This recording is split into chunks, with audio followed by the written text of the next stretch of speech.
The titanic struggle between ANC President Cyril Ramaphosa and suspended Secretary General Ace Magashule is far from over. The embattled SG was ordered to publicly apologise for trying to suspend Ramaphosa, but he insists he will not do so, and he's not taking his suspension lying down either. He will be going to court to have it lifted and have Ramaphosa's enforced. So let's discuss this further now with political analyst and senior research associate at the Institute for Global Dialogue Sanusha Naidu. Sanusha, always a pleasure speaking to you. Of course, it is about a 128-page document submitted, of course, to the South Gauteng court regarding this step aside being declared unlawful, invalid and unconstitutional. On what grounds really can the SGU or the suspended SG do so? Well, obviously, good evening, Faith, and to the viewers. Obviously, the SG is saying that in terms of the way the process had unfolded, he feels that it was unconstitutional. It doesn't align to some of the rules within the ANC constitution. And we have to bear in mind that the constitution of the party is also subjected to the constitution of the land. So in that context, as I'm not a constitutional law expert, I think that he may have found in 128 pages ways and means to show that there's a level of a lack of constitutional mechanisms that were applied in the way that the step-aside rule had been invoked by the NEC, and of course the fact that he had 30 days to try and deliver his mandate on this, and then of course he didn't do that. But it also talks to a bigger existential question around how long will this process drag out, because this is now from last weekend to this weekend we've seen new developments in this whole process.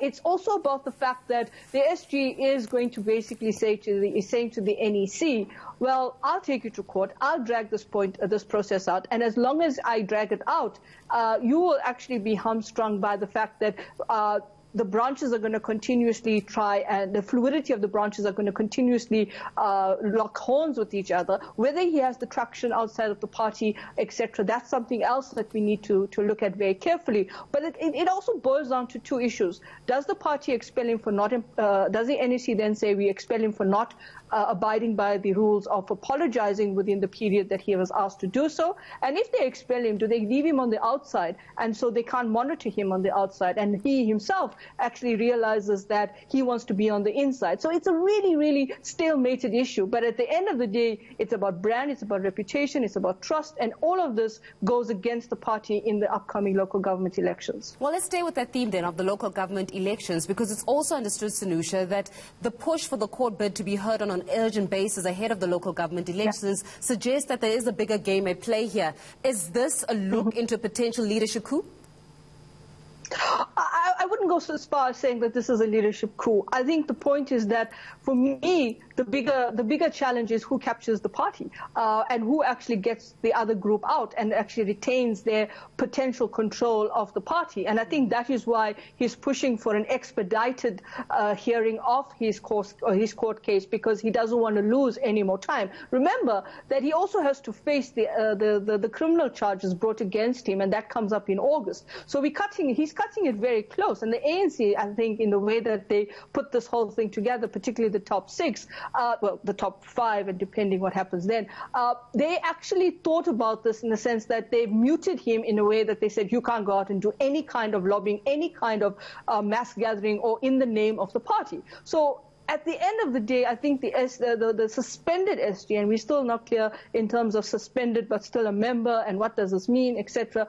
But I think what's happening here is that he actually realizes how close it comes in terms of the review of his suspension every 6 months. Yeah. So if he gets this started now, it actually goes in terms of put up the battle lines that he's drawing. So, you know, the stakes are higher, Faith. I mean, we've never seen this before in the context of contestation of power for the party and in terms of the control within the party. Well, the stakes are indeed high. In fact, high to as far as the ANC top five, so to say, meeting on Monday to discuss this very same issue. And one wonders exactly what will be happening within that meeting room as they try to find wriggle room around what has just been presented before them. But I also want us to touch on the actual political ramifications if indeed the court does find that the step-aside resolution, that him being suspended was indeed unlawful, unconstitutional, as well as invalid. The bigger ramifications of that.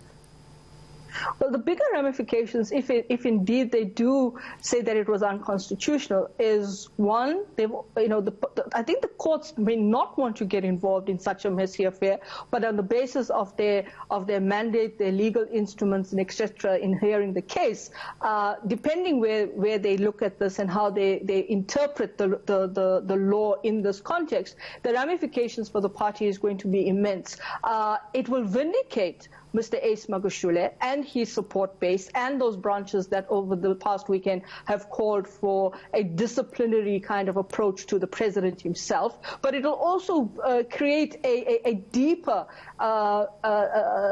lack of center in the party. So it may end up, one of the ramifications is whether or not, depending what the court ruling is like, and if it's in favor of Mr. Magashule, will this then lead to a calling for an early elective conference in the party with no confidence with the top five or with the current leadership of the party?